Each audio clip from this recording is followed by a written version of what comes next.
Vamos entonces a la palabra de Dios y yo quiero que me acompañen a leer la escritura en el libro de Éxodos. El libro de Éxodo capítulo 15. Libro de Éxodo capítulo 15, verso 22.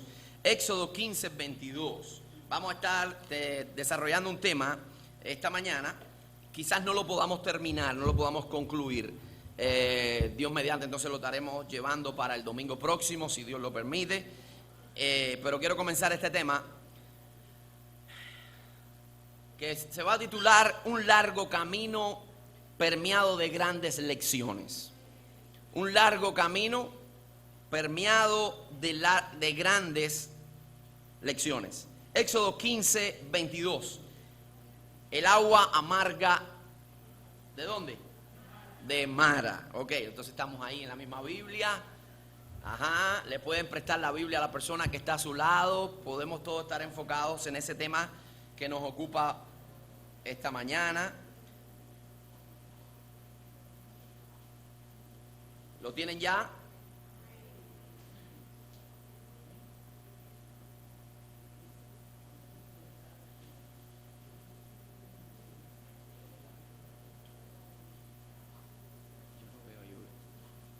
Bueno, yo no veo a Yula, pero... ¿Dónde está Yula? No, ¿dónde? Mírala aquí, que estuvo ingresada con Samuelito. Yo decía, ¿pero dónde está? Bueno, a Yula la tuvimos también con Samuel ingresada. Estuvimos orando por ellos. Bueno, le damos la bienvenida ya de regreso en casa. Gracias a Dios. Sana, y él también. Ya yo lo vi ahí en el columpio. Bueno, leemos la palabra de Dios. Versículo 22. Dice así: E hizo Moisés que partiese Israel del mar Rojo, y salieron al desierto de Sur, y anduvieron 3 días por el desierto sin hallar agua. Y llegaron a Mara, y no pudieron beber las aguas de Mara, porque eran amargas. Por eso le pusieron el nombre de Mara. Entonces el pueblo murmuró contra Moisés y dijo: ¿Qué hemos de beber? Y Moisés clamó a Jehová, y Jehová le mostró un árbol, y lo echó en las aguas, y las aguas se endulzaron. Allí les dio estatutos y ordenanzas, y allí los probó. Y dijo: si oyeres atentamente la voz de Jehová tu Dios, e hicieres lo recto delante de sus ojos, y dieres oídos a sus mandamientos, y guardares todos sus estatutos, ninguna enfermedad de las que envié a los egipcios te enviaré a ti, porque yo soy Jehová tu sanador.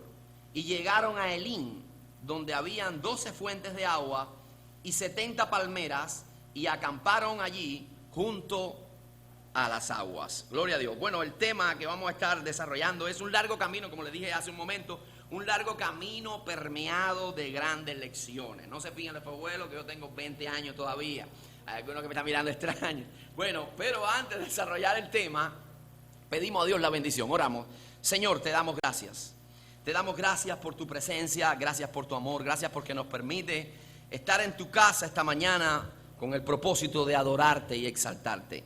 Gracias, mi Dios, porque sabemos que la alabanza que hemos elevado delante de ti ha sido olor grato, porque ha salido de corazones enamorados de tu presencia y sedientos de ti, Señor. Rogamos que tú hables a la necesidad de tu pueblo, de cada vida en esta hora. Señor, ruego que la palabra puntual, la palabra necesaria para edificar el corazón, tú la estés transmitiendo a cada vida en esta hora. Ruego que tú me asistas. Estoy consciente de mi insuficiencia para poder ministrarla, y ruego, Señor, tu favor en este momento, que lo que broten de mis labios sea tu voz, y tuya, Señor, la gloria y la honra y el honor por los siglos de los siglos. Reprendemos toda obra de las tinieblas, todo obstáculo que el enemigo quiera traer a nuestra mente, y nos declaramos, Señor, abiertos al trato de tu palabra, a la influencia de tu Espíritu Santo en nuestro corazón. En el nombre que es sobre todo nombre, en el nombre de Cristo Jesús. Amén y amén. Gloria a Dios. Bien, amados hermanos, el libro de Éxodo es un libro de suma importancia para el pueblo hebreo. Y es un libro que toca la historia muy de cerca del pueblo hebreo. Por eso es un libro que ellos abrazan con mucha pasión, con mucha ternura, porque describe cómo Dios estuvo formando ese pueblo, cómo Dios estuvo obrando con la vida de ese pueblo, cómo entraron a Egipto siendo una pequeña familia de apenas 70 personas. Y al pasar de un tiempo, pues se convirtieron en una nación fuerte, robusta, una nación numerosa, al punto de pasar los 2 millones de habitantes el pueblo de Israel. En el año 1875, antes de Jesucristo, Jacob, uno de los patriarcas de la Biblia, entró a la nación de Egipto con 70 personas. En el año 1445 antes de Jesucristo, el pueblo de Israel estaba saliendo con otro líder, con Moisés. Ahora libres del cautiverio de Egipto, bueno, pues ahora no con 70 personas insignificantes.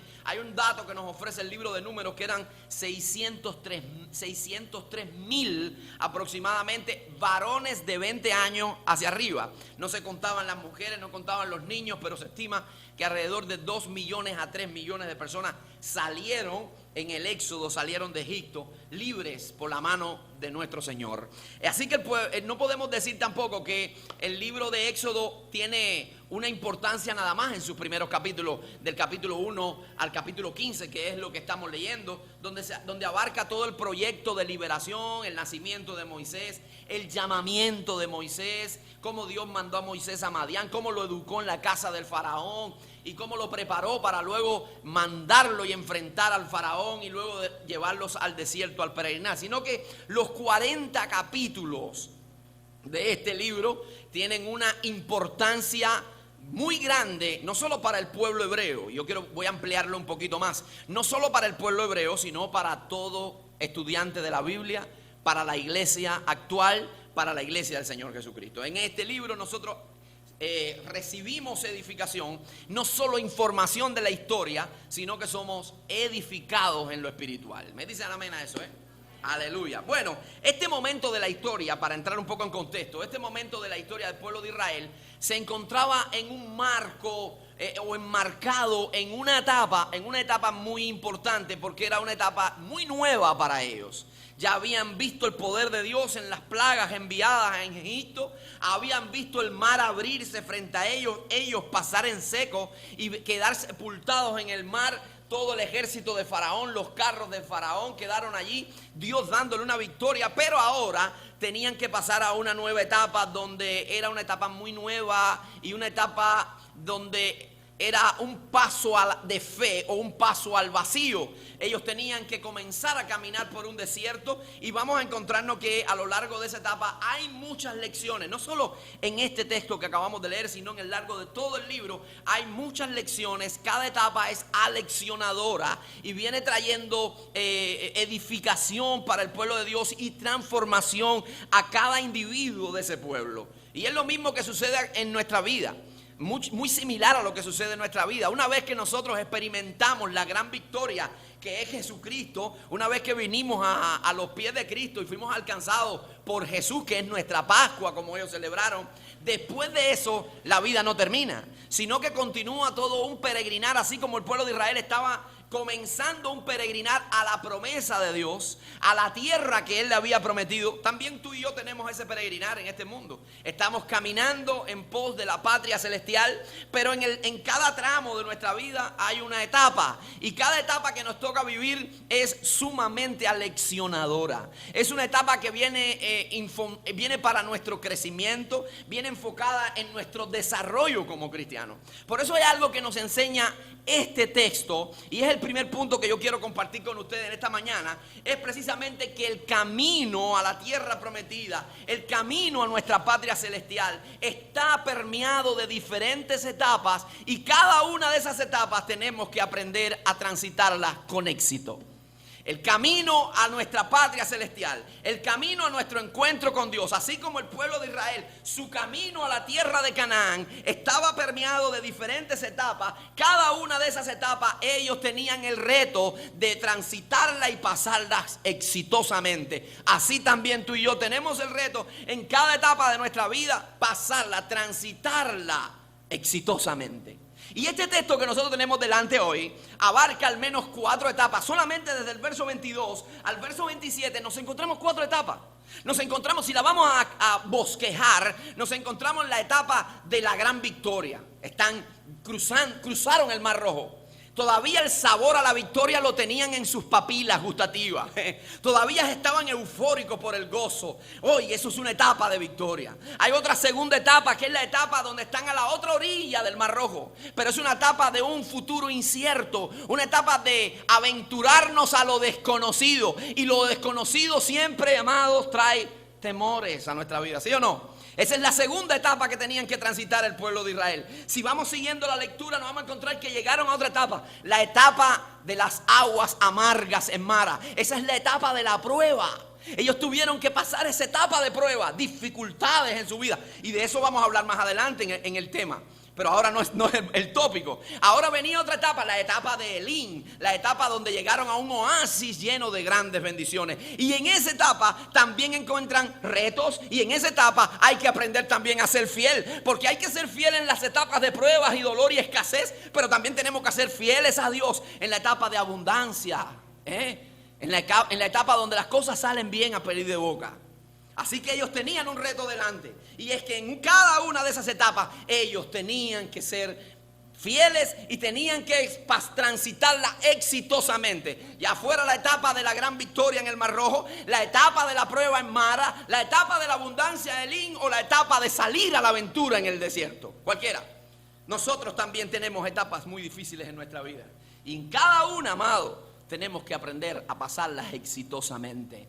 La vida, escuche bien esto, la vida no es un recorrido lineal.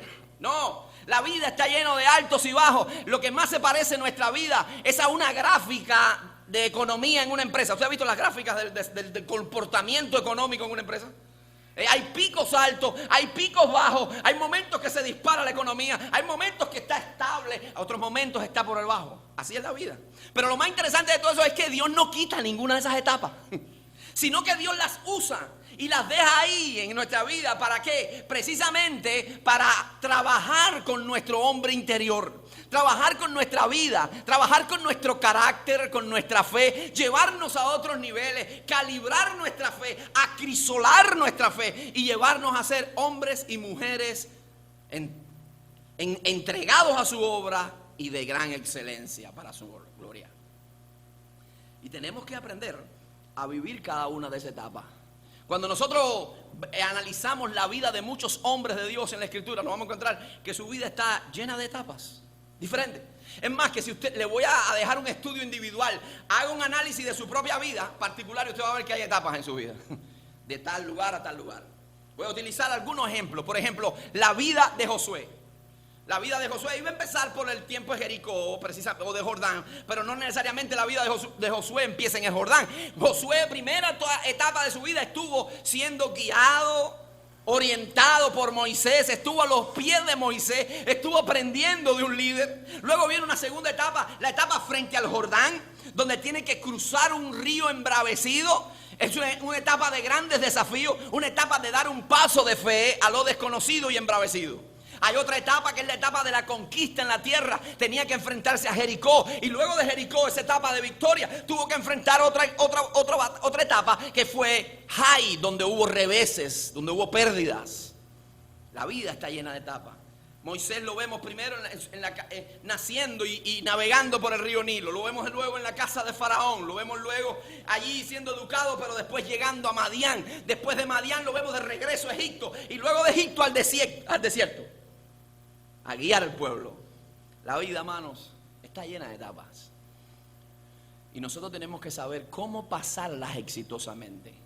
Y le dejo el estudio individual para que usted vea, estudia cada hombre de Dios en la Biblia para que encuentre cada segmento de su historia. Tuvo un momento que pasar difícil, otros de prueba, otros de victoria. Pero lo que sí tenemos que darnos cuenta es que esos hombres, para lograr pasar exitosamente cada uno de esos eventos de la vida, tuvieron que pasarlo aferrados de convicciones.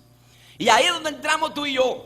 Para nosotros lograr pasar todas las etapas que llegan a nuestra vida, que van a tocar la puerta de nuestro hogar o la puerta de nuestro corazón, la única manera de poderlas pasar exitosamente es aferrado a convicciones. ¿Cuáles son esas convicciones? Número uno, ellos tenían que pasar esa etapa aferrados a una convicción. Tú y yo también aferrados a una convicción. Dios está con nosotros siempre y Él es nuestro sustentador. La única manera de poder sobrevivir en este mundo es sabiendo, estando convencidos de que Dios está con nosotros siempre, en todo momento. Y Él es quien nos sustenta, Él es quien nos provee, Él es el que nos trae el aliento.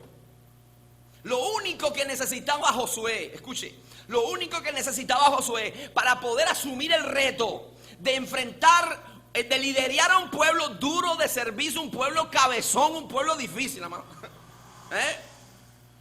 Lo único que él necesitaba para entrar y repartir la tierra prometida no era saber que contaba con hombres de 30 a 40 años como 10.000 hombres o con gente experimentada en la lucha. No, lo único que él necesitaba era saber que Dios estuviera con él.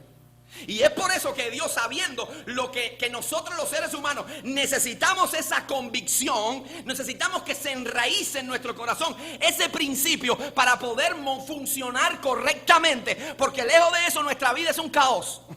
Entonces Dios se anticipa y Dios le habla en el libro de Josué capítulo 1 versículo 9, ustedes lo han leído, y le dice: mira que te mando que te esfuerces y sea valiente, no temas ni desmayes, porque Jehová tu Dios estará contigo donde quiera que vayas. Aleluya. Eso era lo que necesitaba Josué. Josué necesitaba saber que cuando él cruzara ese Jordán, que cuando él pusiera el primer pie en la tierra prometida, que cuando él sacara su espada, no fuera su ingenio militar, no fueran sus estrategias y su desempeño en el área, sino fuera la mano de Dios con él. Eso es lo que necesitaba él. Eso es lo que necesitas tú y necesito yo. Eso es lo que necesitaba el mismo pueblo de Israel. Note que cuando el pueblo de Israel está justo a hacer la transición del líder, la transición del líder siempre son muy complejas. Y ahora dejaron a Moisés, ya Moisés no está más, ahora viene otro líder más joven, inexperto, y el pueblo de Israel aún ni eso estaba observando. El pueblo de Israel le dijo: mira, nosotros, le voy a parafrasear el texto, en lo que dice en ese mismo capítulo 1 del libro de Josué, le dice: nosotros no nos preocupa que sea tú, o que sea Moisés, o que sea Juan de los Palotes. Y nosotros te vamos a obedecer a ti de la misma manera que obedecimos a Moisés. Solo queremos saber una cosa: que Dios esté contigo como mismo estuvo con Moisés. Si Dios está contigo de la misma manera que estuvo con Moisés, no hay problema. Estamos seguros, estamos tranquilos. No hay ansiedad en nuestro corazón, porque sabemos que el respaldo del cielo está con nosotros. Que sabemos que la mano protectora está con nosotros. Por eso Dios anticipa y les dice esas cosas. ¿Usted sabe por qué les digo esto? Porque cuando nosotros pasamos por la etapa que estemos pasando, ya sea de crisis, ya sea de pruebas, ya sea de momentos críticos en nuestra vida, de pasos hacia lo nuevo, siempre van a venir dos enemigos. Se van a levantar dos enemigos que vienen con el propósito de cancelar nuestra fe, que vienen con el propósito de robar nuestro futuro, de cerrarnos nuestro cuadro para que nosotros no veamos posibles salidas a nuestro alrededor y hacernos las personas más miserables del planeta. Y yo le voy a identificar esos dos enemigos hoy, si me da tiempo, porque si acaso llegan a su vida, usted le pueda rechazar y darle un puntapié en el nombre del Señor Jesucristo. El primer enemigo que se levanta en cualquiera de las etapas que usted se encuentre es el temor. Diga conmigo: temor. Ese es el temor. Y no quiero que usted piense, porque hay una parte positiva del temor. Hay una parte muy buena del temor que la puso Dios en nuestro corazón. No todo el temor es malo. Hay un temor bueno. Es el temor al peligro. Usted tiene seguramente temor, es un temor que preserva. Usted tiene temor seguramente a agarrar un jarro de agua caliente hirviendo, ¿sí o no? Usted tiene temor, yo tengo temor cruzar la calle sin mirar hacia los lados, porque puede venir un carro, una araña, una volanta, y hasta ahí la historia. Usted tiene temor caminar sobre una altura sin tomar medidas de precaución. Ese es un temor que lo puso Dios ahí. Ese es el temor que nos preserva. Por ejemplo, voy a citar, hace unos días yo me encontraba el viernes en una reunión en el PREI con mi esposa, y como yo, una cantidad de padres de todos los muchachos del pre. Y cuando termina la reunión, que vamos a salir, de pronto, ¡pa! ¡Pa! Comenzaron a disparar. Y se formó un tiroteo, una balacera. Y de pronto, la manada de padres venían al revés. Íbamos contra nosotros, íbamos para allá y venían para acá. Y salieron corriendo y nos decían, agáchense al suelo, al suelo.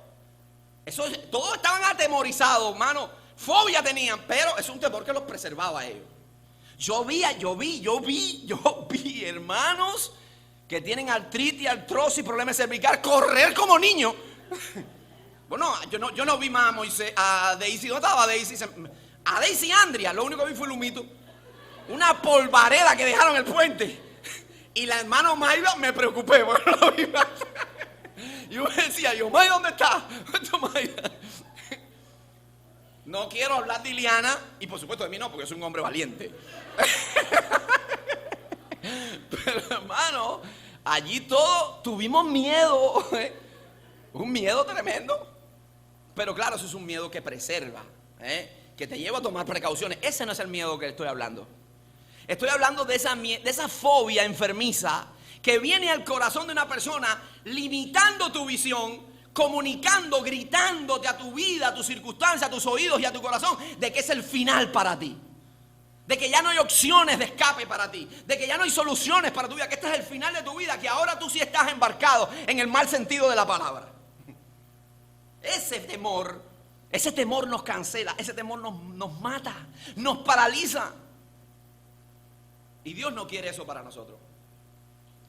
Fíjense si es así que el pueblo de Israel, y el primer monarca de la Biblia, o del pueblo de Israel, no de la Biblia, sino del pueblo de Israel, en un momento fueron infestados por ese temor al punto que se quedaron paralizados cuando un caudillo llamado Goliat salía a desafiar al pueblo de Israel y decía, si hay alguien que salga a pelear conmigo y me vence, que seremos vuestros siervos, y si yo lo venzo, ustedes van a ser nuestros siervos, pero que venga alguien, saquen a alguien ahí, el más destacado, a pelear conmigo. Todos se paralizaron. Así nos pasa cuando pasamos circunstancias, cuando estamos aventurándolo a lo nuevo, cuando no sabemos qué va a pasar con nuestra vida ahora, cuando ciertos apoyos que teníamos se nos fueron. ¿Qué va a pasar con nosotros? Y cuando vienen esas circunstancias, nos paralizamos. Otro ejemplo es cuando los espías que fueron enviados a impresionar la tierra. La tierra fueron mandados por el mismo Dios, impresionen la tierra que les voy a dar. Y vinieron 10 espías de esos 12, pero 10 de ellos traían un reporte negativo diciendo, no se puede conquistar la tierra. No podemos, hay gigantes. Y mire cómo el temor afecta la percepción de las personas, que esa gente, hay una descripción, usted puede leerlo en el libro de Números, usted puede leerlo ahí, que dice que cuando ellos vinieron le dijeron, nosotros ante ellos éramos como langostas. ¿Usted sabe lo que son las langostas? No piense que son las langostas que se comen los turistas. No. Algunos, yo dije langosta y hicieron. Pastor, metí en la boca hecho un pantano. No. Las langostas eran los grillitos esos que son esperanza, que usted llama esperanza, unos grillitos verdecitos así. Esos son las langostas. Dice, nosotros ante ellos somos como unos insectos insignificantes. La percepción de ellos mismos estaba distorsionada. Nadie le había dicho que ellos eran insectos, sin embargo ellos estaban poniendo ya un apodo. Pero ellos son gigantes. Otra tendencia del temor, amplifica mucho más de la cuenta el problema. Lo extradimensiona, pensando que el problema es un gigante y que nosotros somos nada. Nos cierra a ver el potencial que Dios ha puesto en nuestra vida. Y nos cierra a darnos cuenta que el problema no es tan grande de lo que parece. Los discípulos, por ejemplo, otro ejemplo. Los discípulos en una tormenta. Los discípulos en Marcos capítulo 4 estaban en una tormenta. En medio de esa tormenta el temor invade el corazón de los discípulos. Y los discípulos llegan no solo a tener una percepción incorrecta de ellos, sino ahora es una percepción incorrecta del Dios. Para que usted vea lo que hace el temor en el corazón y en la mente del hombre. No solamente cambia tu percepción de ti mismo, creyendo que tú eres un pedazo de persona, no sirvo para nada, yo no puedo, a mí todo me sale mal. Sino que ahora cambia la percepción de Dios. Maestro, no te da cuidado que perecemos. Maestro, ¿sabe lo que le estaban diciendo a Jesús? Oye, tú eres un irresponsable. ¿Tú no te das cuenta de que nosotros no estamos ahogando aquí? Y hay veces nosotros hacemos así. Cuando el temor nos agarra, Dios, ¿dónde tú estás ahora? Si yo me estoy muriendo aquí, ¿dónde tú estás? Amado, Dios no quiere eso para nosotros. Dios no quiere eso para nuestra vida. Porque el hombre invadido por el temor, se cancelan los sueños, se cancelan las oportunidades, se vuelve una persona miserable. Pero cuando hay un creyente que está pasando etapas de pasos a lo nuevo, o está pasando etapas de prueba, o está viviendo un momento de escasez, pero en su corazón está la convicción de que Dios está con él siempre y que Él es su proveedor, la forma de enfrentar los problemas, no digo que no vas a tener problemas. Escúchame, no digo que no vas a tener problemas, pero tu manera de enfrentarlo va a ser totalmente diferente. Ahora tú vas a ver que hay posibilidades, que hay forma de salir venciendo, porque es que tú no estás solo. En tu mente está el concepto, la convicción: no estoy solo, Dios está conmigo siempre, Dios me provee siempre, Dios me guarda siempre, no me escapo de su mano, Él es mi guiador, mi pronto auxilio en medio de las tribulaciones. ¿Entienden eso? Por eso Dios toma la iniciativa. Escucha, cuando tú tienes esta convicción, no va a haber lugar en tu corazón para el temor. No va a haber lugar.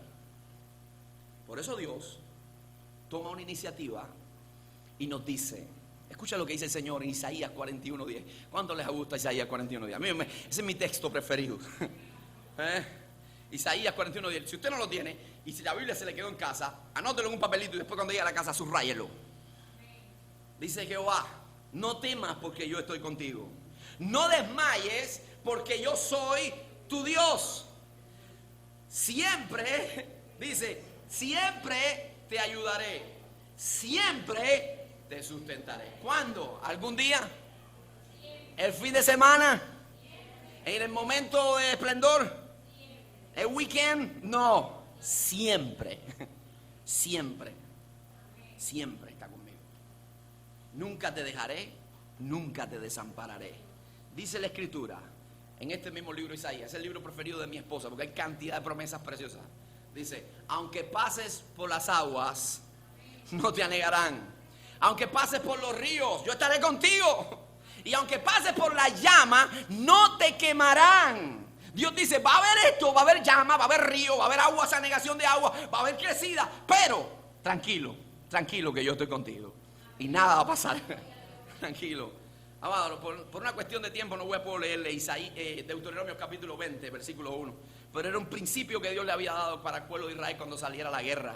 Cuando veas gente de a caballo, multitudes contra ti, cuando vean que tus enemigos se avalanchan, estoy parafraseando, se lo dejo de tarea para que lo lean. Diga: no temas, porque Jehová tu Dios va contigo a la batalla. No es la batalla tuya, no es la guerra tuya, es la guerra de Jehová de los ejércitos. Y el Señor termina en el epílogo de su ministerio, el Señor Jesucristo, dándonos las palabras de seguridad más grandes que pueda recibir un hombre. El Señor le dice: y he aquí, yo estoy con vosotros todos los días hasta el fin del mundo. Y termina, usted ha leído en Mateo 28, usted ha leído que dice: y estoy con vosotros todos los días hasta el fin del mundo. Amén. Así termina. Amén, así sea. Hermano, la única manera de salir con éxito en medio de esa batalla es con la convicción: Dios está conmigo siempre y Él es mi proveedor. Usted sabe lo único que hacía el salmista David. Cuando leemos a David nos llenamos de tanto gozo. No pasó nada ahí, se cayó. No fue nada. Y leemos el Salmo 23. ¿Cuánto les gusta el Salmo 23? Es un salmo de cabecera de muchas personas. El Salmo 23 nos dice: Jehová es mi pastor, nada me faltará. En lugares de delicados pastos me hará descansar. Todo eso que usted sabe. Versículo 4 dice: aunque ande en valle de sombra de muerte, no temeré mal alguno, porque tú estarás conmigo. David dijo: pueden venir los valles, ciertamente van a venir, yo no lo puedo evitar, pero yo sí puedo transitar por ellos con una convicción: si tú estás conmigo todos los días, si tú eres el que va de mi lado. Eso me hace fuerte, no lo que podamos hacer nosotros, no ir al psicólogo, no, sino saber que Dios está con nosotros, amado. El primer enemigo que se levanta en medio de esas etapas, ¿usted sabe cuál es? El temor. Segundo enemigo, No sé si me dará tiempo a terminar. Déjame apurarme un poquito para luego seguimos el domingo que viene. Segundo enemigo, el estrés y la ansiedad. Amados, nosotros vivimos en la etapa más estresada de la historia. Vivimos en una sociedad que ha sido clasificada la sociedad del estrés. A pesar de que nosotros tenemos unos adelantos tecnológicos y científicos que hace un siglo atrás no disfrutaban las personas de hace un siglo atrás. Nosotros hoy tenemos todo eso adelanto, pero hemos heredado algo que quizás lo de un siglo atrás tenían, pero a menor escala. Y es el estrés y la ansiedad. La vida es tan rápida, la vida es tan complicada que las personas se estresan sobre medida. Y eso le roba la tranquilidad, le roba la paz, cambia el temperamento de la persona, incluso el carácter. De hecho, la definición de la palabra estrés, ¿usted sabe cuál es el origen semántico de esa palabra? El origen de la palabra estrés se origina del mundo de la arquitectura y la ingeniería. Y lo que significa es ejercer presión sobre una estructura hasta el punto que esa estructura forma o desforma o modifica su comportamiento. Es el estrés. De ahí se origina esa palabra.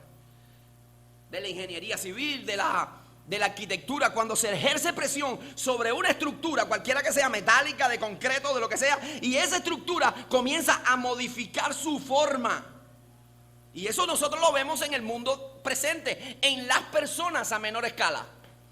Cuando las presiones llegan a nuestra vida, se dice entonces que esa persona está estresada. Hay presiones, hay lucha, hay preocupaciones, hay ansiedad, a tal punto que el carácter de esa persona comienza a modificarse y comienza a tener una manifestación, déjame decirle, perniciosa de gran manera. Yo le voy a leer algunos de los síntomas que se pueden identificar en una persona estresada, porque los síntomas son evidentes en todas las áreas y afecta a todas las áreas de la vida del ser humano, ya sea emocional, ya sea espiritual, física, mental. Cuando una persona está estresada y llena de ansiedad, todas estas áreas son afectadas. ¿Qué es lo que se ve? ¿Qué es lo primero que nosotros vemos? Número uno, falta de ánimo. Una persona estresada es una persona que está desmotivada.